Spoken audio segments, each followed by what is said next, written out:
why diets don't work. Hey, this is Jimmy, and thanks for checking out this video. So what is fat? Is it something that makes food taste good? Is it fluffy stuff that people joke about?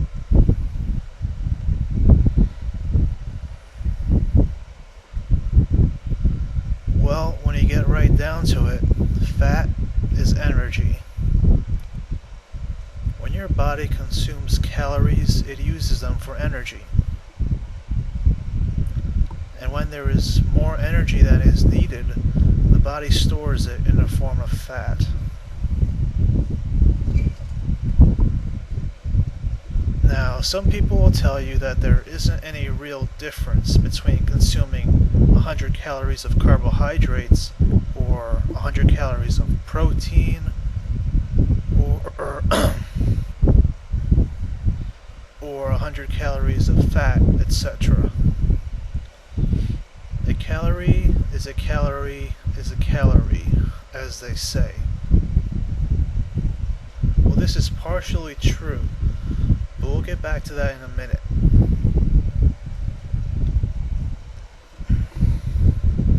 When it comes to restricting yourself to certain foods, whether because certain foods are harmful to you personally,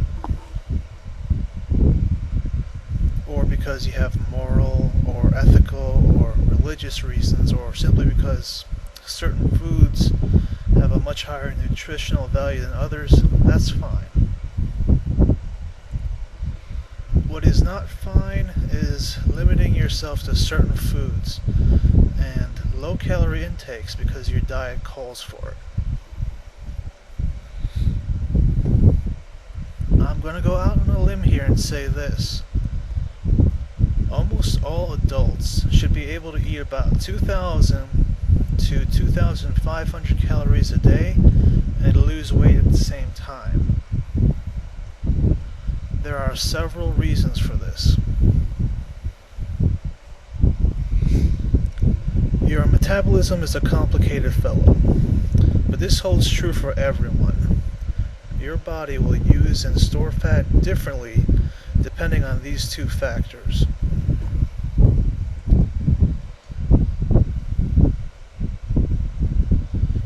The amount of calories consumed regularly and the frequency of consumption. Let's say you were losing weight by eating only 1,000 calories a day, and you were eating them in one sitting.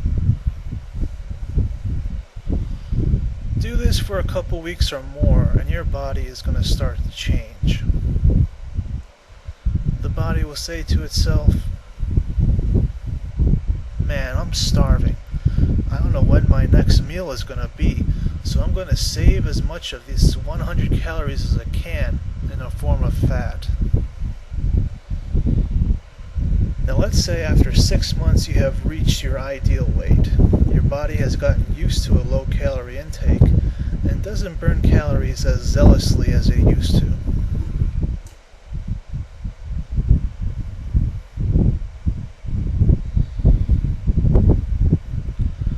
Your metabolism thinks you are starving and stores as many calories as possible.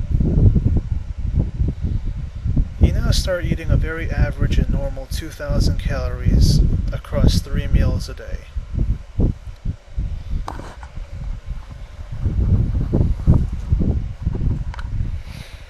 Your body can't believe its luck,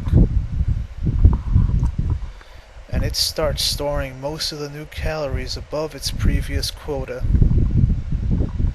Though you are eating quite normally, your body isn't taking any chances. It still thinks it's starving, and it's going to act accordingly.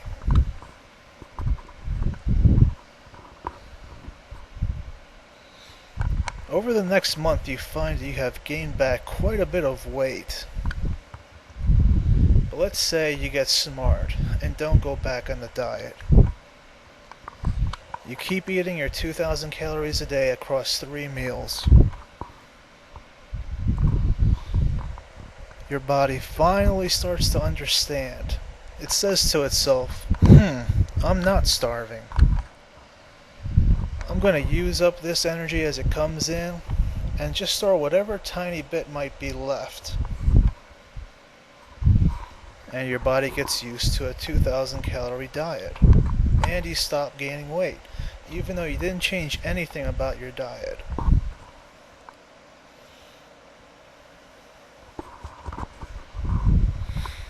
Now let's say you start eating 2,500 calories a day or more even. Your body has a threshold, and eventually you will gain weight no matter how used to your calorie intake or how many times a day you eat. Basically, however, the more times a day you spread out your calories, the better. And the best way is to have your biggest meals first and your smallest meals last. Now, the more you weigh, the more calories it will take per day to maintain that weight.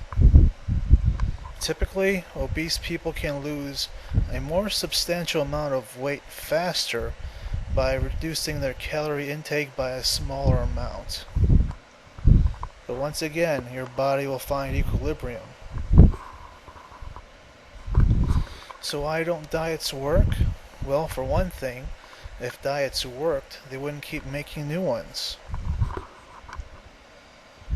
For another thing, what you consume does not matter as much as how often you consume and how many units of energy or calories it provides you with. The more often you eat, the less calories your body will store. The more you eat on a regular basis, the more calories your body will burn without reservation to anything to and below that average. And the more you weigh, the more calories are needed to maintain that weight. Now, getting back to the types of calories, whether it's carbs or fats or sugars, etc. While it's true that you in the end receive the same amount of energy in the form of calories, your body has to work significantly harder to turn protein into fat than it does fat into fat. It has to work harder to turn a carb into sugar than a sugar into sugar.